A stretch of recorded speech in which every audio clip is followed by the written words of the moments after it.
seated, please. And now with our lesson, let's welcome Tim Junkins.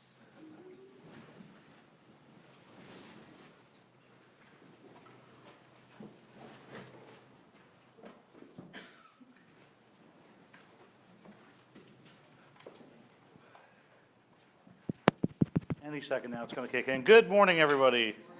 There we go. At least I know some of you can hear me. I feel like today's lesson is a really good bookend for when I spoke last time out of the book of 1 Samuel, because one of the things I talked about is the idea of our personal narrative. The idea that until the day that we die, our story continues to be written as people. Our actions, for better or worse, are continuously logged through history. And these days, that's even easier with the inventions of things like email, social media, things like that. The idea that when we're gone, there is a legacy that we leave behind.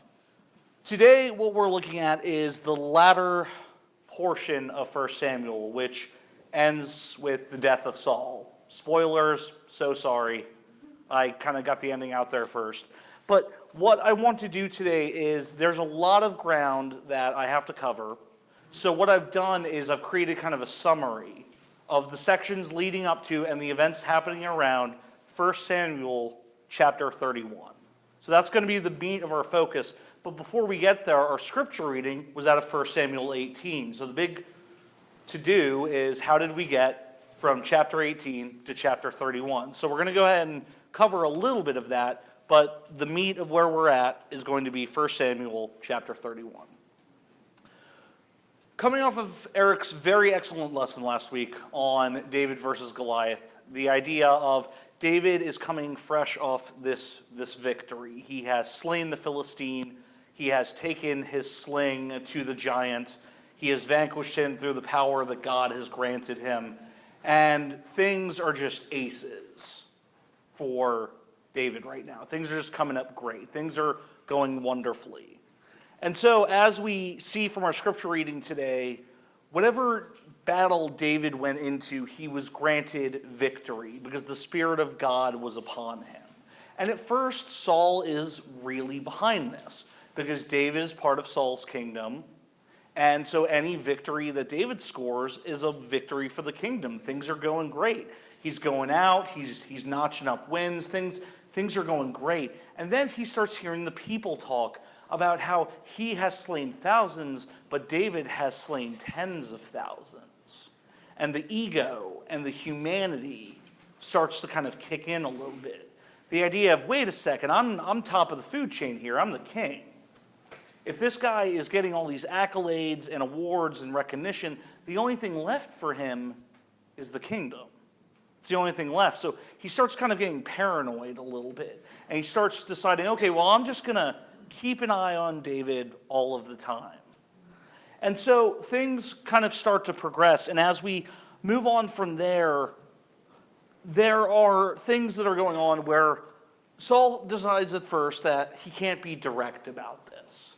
So what he does is he basically wants David to marry his daughter so he can keep an even closer eye on him. He'll be one of the family. He'll be there all the time. He can keep an eye on him. Things will be great.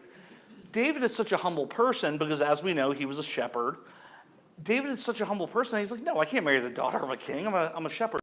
So what Saul does is he sets a very practical bounty that basically equates to, if you go out and you kill 100 of my enemies, you get to marry my daughter. So David says, all right, cool. And he goes out and he kills 200. Just rounding up on the numbers just to be safe, I guess. And so it's one of those things where he then, and the assumption from Saul at this time is that David is not going to go out and kill 100 men. It's that David is going to go out and get killed by 100 men. That's his intention. It's like, okay, he got really lucky with that giant thing. I think we can all agree on that. He just happened to hit him in the right place at the right time and took down a 9-foot-tall man.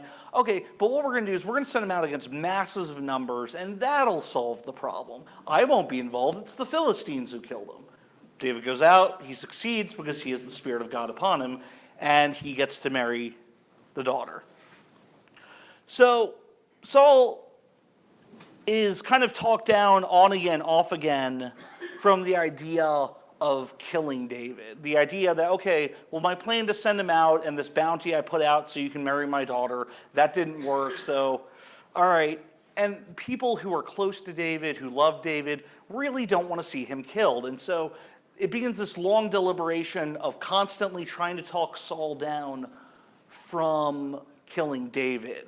And unfortunately, there are even points in which the language is interesting here, because in 1 Samuel chapter 19, it actually says that an evil spirit descended upon Saul, and he was driven mad and attempted to kill David. And this is one of many instances in which this madness kind of falls upon the king, and he actually picks up a spear and physically goes after David himself.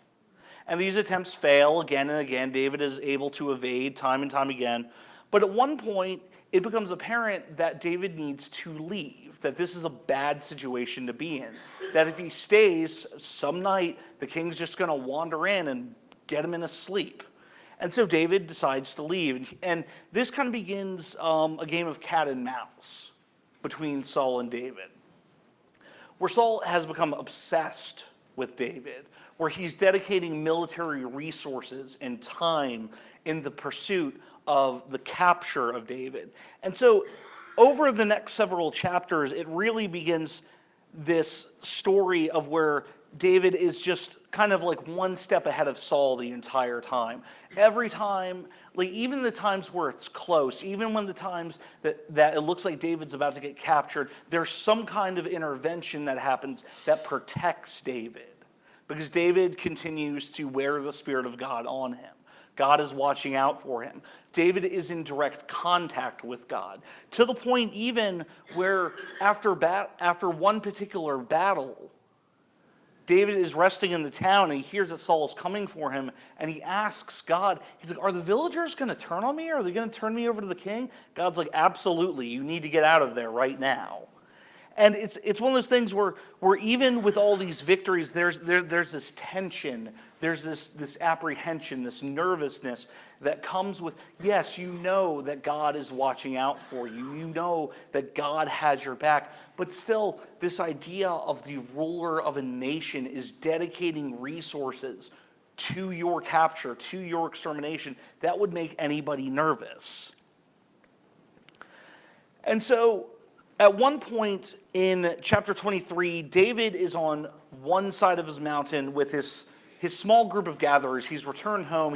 He's recruited a very small force of between 400 and 600 people, depending on which time during the story you're looking at. So they're on one side of the mountain traveling, and on the other side of the mountain, Saul is traveling with his army, and David is desperately trying to stay ahead of this. So if you were to look at this from like Google Maps or Google Earth or something like that, you would see these two units walking around the same mountain that are ultimately going to come to a point, except for the fact that a Philistine attack draws Saul away from the mountain.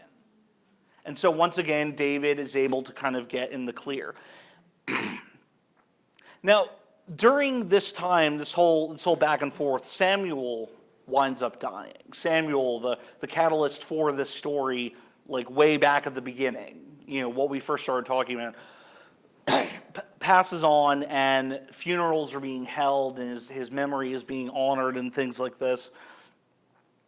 And during this time also, there are a couple of different occasions in which David and Saul directly interact with each other. And during both of these instances, Saul is literally handed to David like just outright. David manages to get into the camp, he manages to get into Saul's tent, and there's Saul. And he's sleeping. The Lord has put him into a deep sleep. And he has literally been delivered to David. And David says, no, this man is anointed. This man is chosen. I cannot kill him. And so despite the opportunity to potentially end this conflict, to assassinate Saul, David decides to not take this path.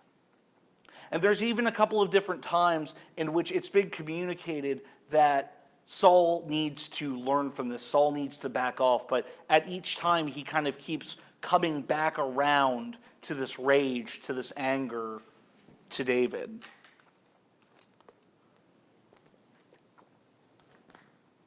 And at one point, David actually leaves the territory, and he settles in a Philistine village.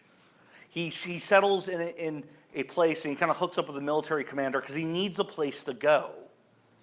And he spends a decent amount of time out there with these Philistines, to the point that when another conflict raises up and the Philistines are prepping for battle, David and his men go with them because that's where they are. They're with this commander, but they're sent back because the Philistines don't trust him. They said the second he sees Saul, he's going to want to gain favor. He's going to stab our commander in the back.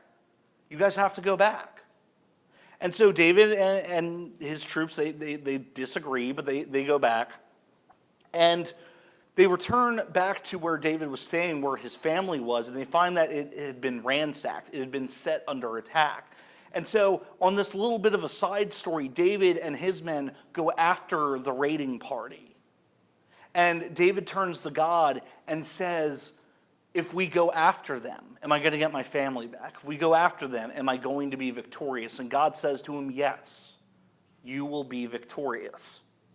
And so the men have been traveling for so long because they traveled to the border for war and then they travel back, that out of the 600 men, 200 are just too tired to keep going. And so David takes the remaining 400 men, leads them against the attackers, and of course is granted victory because God had promised him that. And so when bringing back the spoils from war, the spoils from battle, David is even generous enough to share with the men who were too tired to join them in that particular fight, because they have been following him this entire time. Just because they couldn't make this one battle doesn't mean that they weren't there for the rest of it. And so David, expressing thankfulness to his men, even shares with those who weren't able to participate that day. And so that brings us up to the end of 1 Samuel chapter 30. It's kind of our grand recap. I looked at the section I was given for today, and it was a lot of ground to cover, but what I really wanted to focus on in particular is 1 Samuel chapter 31.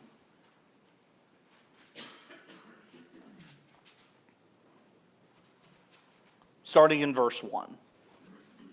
Now, at this point, as we get into this section, this is Saul's final battle. This is where Saul wound up after everything that has transpired up until this point.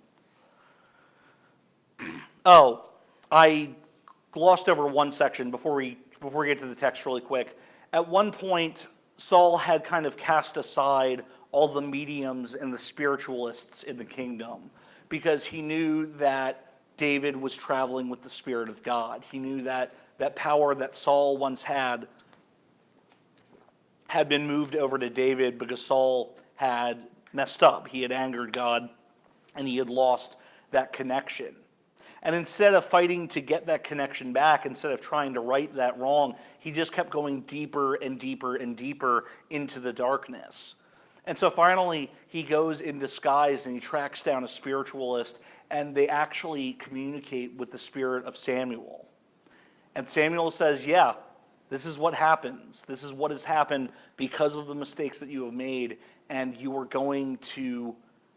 kingdom is going to be delivered to the Philistines as a result of this.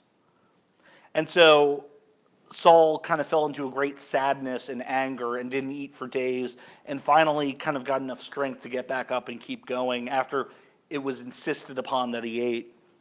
And so we enter 1 Samuel 31. Now the Philistines fought against Israel, and the men of Israel fled from before the Philistines and fell down slain in Mount Gilboa. And the Philistines followed hard upon Saul and upon his sons, and the Philistines slew Jonathan and Abinadab and Malchishua, the sons of Saul. And the battle went sore against Saul, and the archers overtook him, and he was greatly distressed by reasons of the archers. Then said Saul to his armor bearer, Draw thy sword and thrust me through.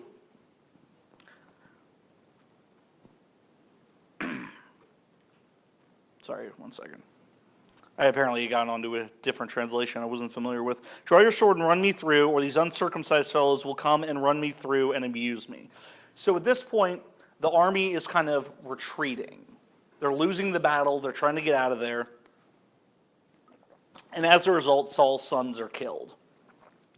And arrows have fallen upon Saul, and he is gravely injured. He knows he's not going to make it out of there, and he won't fall to the enemy, so he tries to talk his armor bearer into finishing him off. But his armor bearer was terrified and would not do it, so Saul took his own sword and fell on it. When the armor bearer saw that Saul was dead, he too fell on his sword and died with him. So Saul and his 3 sons and his armor bearer and all his men died together that same day. When the Israelites along the valley and those across the Jordan saw that the Israelite army had fled and that Saul and his sons were dead, they abandoned their towns and fled, and the Philistines came and occupied them. The next day, when the Philistines came to strip the dead, they found Saul and his 3 sons fallen on Mount Gilboa.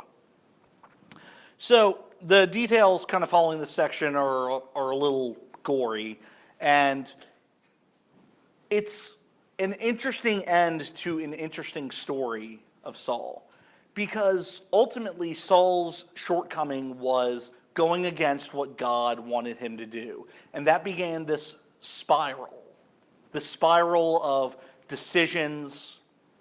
When we look at the narrative of our own lives, we can often look at the mistakes that were made in our life. You look at any mistake, big or small, that we've made, and you kind of follow the thread back. And you follow it through the hours and the days and the months and the years, days for the small problems, months and years for the bigger problems.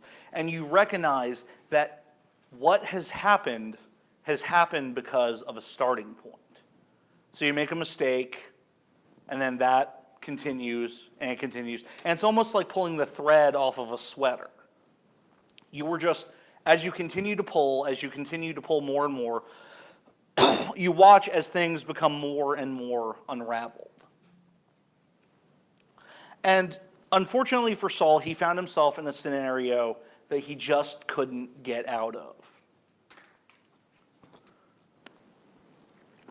What's interesting about Saul is the idea of where guilt falls. Because Saul is an extraordinarily complicated story. His story is one of a person who went looking for sheep, and he wound up being the most powerful person in the region, and he wound up falling in battle. And it's interesting because he didn't want to be there initially. And through events, he became who he became. We often find ourselves in circumstances that are complicated. We find ourselves in situations that are hard to understand, that when you look in that single moment, you can ask yourself, how on earth did I get here? How on earth did I wind up where I am right now? Now, what's the takeaway from this? Because we're only halfway through Samuel right now. So with this particular, this is where 1 Samuel ends. David has gone off. Saul has died. The Philistines are occupying the territory. What is the takeaway here? What is the takeaway from the middle of the story? Because often when we look at stories as a whole, we look at the endings and we say, oh, well, this is what I took away from this. But there's still something that we can learn from the middle of the story here. And that's the idea that we need to make sure that we don't live a life like Saul did. Because Saul started off loving David. David scored a big victory for his kingdom, for his territory. And he loved David, and David was great. And then jealousy started to set in. And we're jealous as people. There are things, there are lives, there are circumstances that we know that could be better in our own lives, and there's something in the back of our minds that drives us to that. But Saul pursued that. He took his jealousy, and that song that came up during the scripture reading today, well, Saul has slayed thousands, David has slayed tens of thousands. That comes up multiple times in this section. There's at least 2 other instances in which Saul is traveling and he hears the song again. This song that it's not specifically a mockery of him, it's just a praise of David. But he takes it the wrong way and he runs in that direction. And so further and further, Saul draws himself to the point where he's just making bad decisions at one point in this attempt to get to David. And when you have time later, I really encourage you to go back and read chapters 18 through 31, because I did in preparation for this lesson, and I kind of dissected what I thought were the kind of meatiest parts. But it's really a fascinating story as you watch David again and again escape pursuit and escape capture and execution. And you really get to witness the power that God has. Because you've got 2 different characters here. You've got King Saul, who once had the power of God. And you've got David, this guy who literally walked up to a battle one day and scored one of the biggest victories the army had ever seen. He ended an entire military conflict with 1 death because the arrogance of the Philistines was so great that they banked everything. They literally put all their eggs in one basket with Goliath. And they had assumed that nothing could fall him, and David just walks up with a sling and solves the problem. So you've got 2 very different characters here. David continuously demonstrates how humble he is. And he will have his own problems in the future. Because ultimately, we as people go through that in our own personal narratives. The idea that we will have our own problems. And it's not meant to lead us in the direction of living a pessimistic existence. It's not to dampen the good times that we have, knowing that, oh, bad times are right around the corner. That's not the message I'm attempting to convey today. But the idea to recognize and be prepared for those instances. David recognized the obstacles and the barriers that were in his way, and he did something about it. And he turned to God, and he communicated with God, and in each and every instance, God got him out of those situations. Even when facing certain death, there was always a way because God provided it. And so the example as we conclude on the story of Saul is to not look to that, but to look to David. The idea that when you follow the path, when you stay the course, when you have that communication with God, those answers, big and small, will be provided to you. The answers that you're looking for. Now, are they always the answers that you specifically want? No. Because that's not how God operates. God operates in knowing what is best for us, not knowing what we want the most. If that was true, I would be holding a winning lottery ticket. But God knows the path in each and every one of our lives. And we see what happens in this section when someone steps away from God. And Saul could have found his way back. In fact, there was a warning issued about that when he rose to power. There was a warning issue talking about how you have to maintain this connection with God, how you have to stay the course, how you have to do what God wants you to do. And he branched off a little, and then a little more, and then a little more. And before he knew it, he finds himself losing this battle. He finds himself fallen by arrows, and he just can't think of another way out, so he falls on his own sword. Our narratives are continuously written until the moment that they're concluded. Some of us will have shorter narratives than others. Some of us will have more extraordinary narratives than others. I'm currently going through the biography of Elon Musk right now. Tesla, SpaceX, rockets, electric cars, really fascinating stuff. My narrative is never going to be that interesting. But it is your narrative. It is the only thing that you have control over. We make the decisions for right and wrong. We make the decisions to follow God or to not follow God. It's one of those things where we have to look at our narrative and decide what is our ending going to be. How are we going to react to the bad times? Are we going to follow this spiraling path like Saul did, where things got worse and worse and worse? Or are we going to course correct? Are we going to find our footing and embrace what God has given to us through his Son, through that sacrifice that was made for each and every one of us?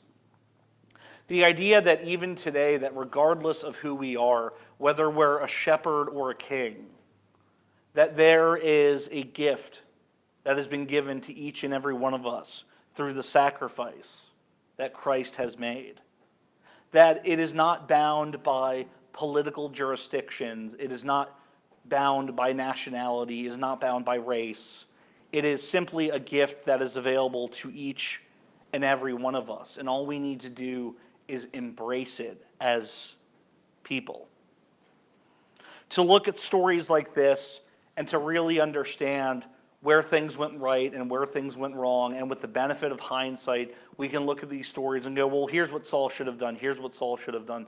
But we also have to understand that when we deal with those tragedies in our own lives, we have to be prepared to meet them head on.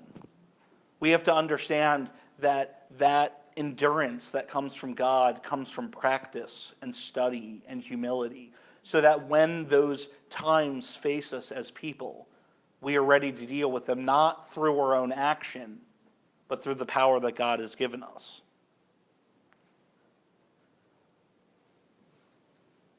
If you're here today and this message has resonated with you, I am thankful.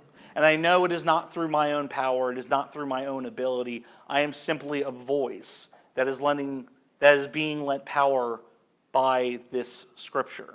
If you're here today and it has resonated with you and you're ready to give yourself over to the kingdom, the waters of baptism are always available to you. If you're here today and you're already part of that body and you just need to course correct, if you need to recalibrate yourself, then prayers of the congregation, prayers in private, those are always offered to you. And as we finish up today, as we think upon these things, I just ask you to think on that as we stand and sing the song of invitation. Days are filled with sorrow.